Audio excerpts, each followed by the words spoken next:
ওসমান হাদি একটা নতুন ধারার রাজনীতি গিয়ে শুরু করছিল, সেই তার বক্তৃতা সেবার মাধ্যমে এই পতিত সরকারের বা নিষিদ্ধ ঘোষিত ছাত্রলীগ বা কার্যক্রম নিষিদ্ধ আওয়ামী লীগের বিভিন্ন সমালোচনামূলক বক্তব্য দিচ্ছিল, তারপরে তারা ক্ষুব্ধ হয়েছে।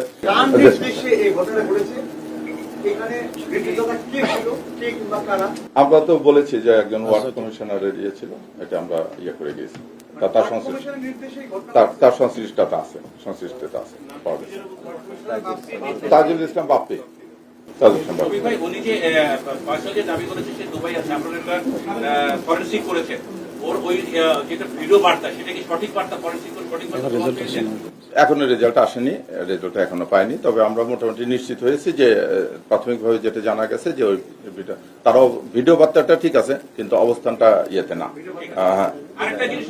দুবাই না, ব্যালিস্টিক রিপোর্ট পজিটিভ এসেছে।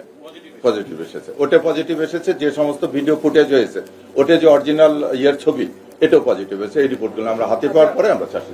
ধন্যবাদ। একটা বিষয় হচ্ছে যে হত্যার আগের রাতে একটি রিসোর্টে তার অবস্থান নিয়েছিল, সেখানে আমরা সিসি ক্যামেরা ফুটেজে স্পষ্ট দেখেছি ফয়সাল করিম, তার সাথে আলমগীর এবং তার ফয়সাল করিমের বান্ধবী মারিয়া, সাথে আরো একজন মেয়ে ছিলেন, এবং বলা হচ্ছে যে সেখানে তারা পরিকল্পনা করেছে বা কোন একটা এই বিষয়ে না, ওই বান্ধবীকে চাষির হত্যা করেছে ওর ছোট বোন মাইনর তার সঙ্গে গিয়েছিল, ওই বান্ধবীর ছোট বোন। এটা আমরা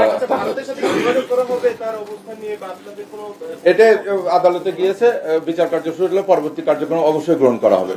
আইনগত যে যে ব্যবস্থা আছে সমস্ত ব্যবস্থা নেওয়া হবে। বলেছিলেন মেঘালয় দুজনকে অ্যারেস্ট করেছে, পশ্চিমবঙ্গ পুলিশ অ্যারেস্ট করেছে, এই যে বক্তব্যগুলো সবই সত্য। ওরা কি অস্বীকার করতেছে? ওরা বিভিন্ন মাধ্যমে অস্বীকার করেছে। এখন এতে তো আমরা একটা রাষ্ট্রের ইয়ে নিয়ে আমরা বলতে চাচ্ছি না, আমরা আমাদের তদন্তে যেটুকু পেয়েছি সেটুকু নিয়ে আমরা এটা আমরা জানতে পেরেছি, এটা তো স্যার আগে বলে গেছে। এই যে কাউন্সিলর কথা বললেন, সে হাদিকে কেন মারতে বলছে? ফয়সাল কেন মারছে?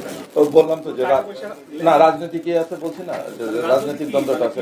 এই তো বললাম তো আপনাকে, বললাম না যে ফয়সাল একটা ইয়ে কি বলে ওসমান হাদি একটা নতুন ধারার রাজনীতি গিয়ে শুরু করছিল, সেই তার বক্তৃতা সেবার মাধ্যমে এই পতিত সরকারের বা নিষিদ্ধ ঘোষিত ছাত্রলীগ বা কার্যক্রম নিষিদ্ধ আওয়ামী লীগের বিভিন্ন সমালোচনামূলক বক্তব্য দিচ্ছিল, তারপরে তারা ক্ষুব্ধ হয়েছে। হ্যাঁ, এটা পরিষ্কার করছে, এটা আমি একবারে একটু ইয়ে করেছি।